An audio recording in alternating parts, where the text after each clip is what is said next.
আসসালামু আলাইকুম। সবাই কেমন আছো? আশা করি সবাই ভালো আছো। আমি এখন বাজার দিয়ে শুরু করছি ভিডিওটা। আমি বাজার গিয়েছিলাম, বাজার থেকে নিয়ে এসেছি পালং শাক, আলু, বেগুন, কাঁচা লঙ্কা, এদিকে আদা, টমেটো। এখন বাজারের যে দাম, এই বাজার নিয়ে এসেছি আর মাছ বাজারে কিনে এসেছি, চলো আমি দেখিয়ে দিই। এদিকে আমি ভাতও বসিয়ে দিয়েছি আর মাছ বাজার নিয়ে এসেছি। এখানে আছে পমফ্রেট মাছ 1 কিলো নিয়ে এসেছি আর চিংড়ি মাছ নিয়ে এসেছি 1 কিলো। দেখো মাছগুলো অনেক বড়ো বড়ো, কিন্তু ফোনে ছোটো ছোটো দেখাচ্ছে। আর আমার তো ফোন ধরার মতন কেউ নেই।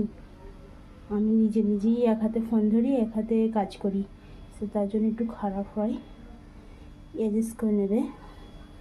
আর সবাই তো জানো বাজার করে গুছিয়ে রান্না করা কতটা ঝামেলার ব্যাপার। তো আমাকেও তো এখন বাজার গুছিয়ে মাছ কাটা বাছা করে তারপরে রান্না করতে হবে। চলো আবার পরে দেখা হবে, কত দেখাতে পারবো জানি না, তো চেষ্টা করব যতটুকু পারবো ততটুকু দেখাবো। এই আজকের বাজার। দেখো বন্ধুরা, এখন আমি রান্না করতে চলে এসেছি। সবজি কাটার সময় দেখাতে পারিনি, তাড়াতাড়ি করছি, দেরি হয়ে গেছে বলে। এখানে পালং শাক কেটে নিয়েছি, পালং শাক দিয়ে আলু বেগুন দিয়ে তরকারি করব। এদিকে পেঁয়াজ, টমেটো, ধনেপাতা, কাঁচা লঙ্কা কেটে নিয়েছি, এটা দিয়ে পমফ্রেট মাছটি ঝাল করব। আজকে এই রান্না হবে। চলো তোমাদের সঙ্গে পরে দেখা হবে, এখন রান্নাটা করে নিই। এই দেখো বন্ধুরা, আমার রান্না কমপ্লিট হয়ে গেছে। অনেক লেট হয়ে গেছে বলে তোমাদের রান্নার সময় দেখাতে পারিনি। এখন খাওয়ার সময় চলে এসেছি, এখন খাওয়া দাওয়া হবে। এ দেখো এখানে 3 পিস মাছ ভাজা করে রেখে দিয়েছি আর 3 পিস ঝাল করেছি। এখানে আছে লেবু, এখানে আছে পালং শাক, আলু বেগুন দিয়ে রান্না করেছি। আর এখানে তো নিচে ভাত আছে। রান্নাটা কেমন হয়েছে অবশ্যই কমেন্ট করে জানাবে।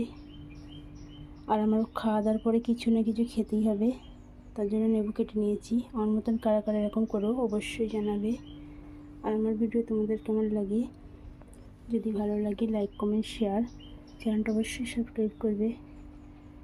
দেখো তোমাদের খাওয়া দাওয়া হয়েছে, যদি না হয় চলে এসো, কেমন হয়েছে কমেন্ট করবে। আজকের এই রান্না, আজকে অনেক লেট হয়ে গেছে, তাড়াতাড়ি করে রান্না করেছি, তোমাদের দেখাতে পারিনি। যেটুকুনি পেরেছি দেখেছি।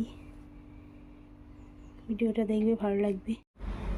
এই দেখো বন্ধুরা, এখন জামা কাপড় তুলতে চলে এসেছি।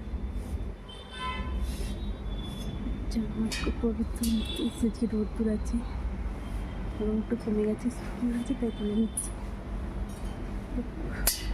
এক হাতে ফোন, এক হাতে কাজ করা, তোমরা তো জানো কত অসুবিধা। এ দেখো আজকের আবহাওয়াটা দেখো।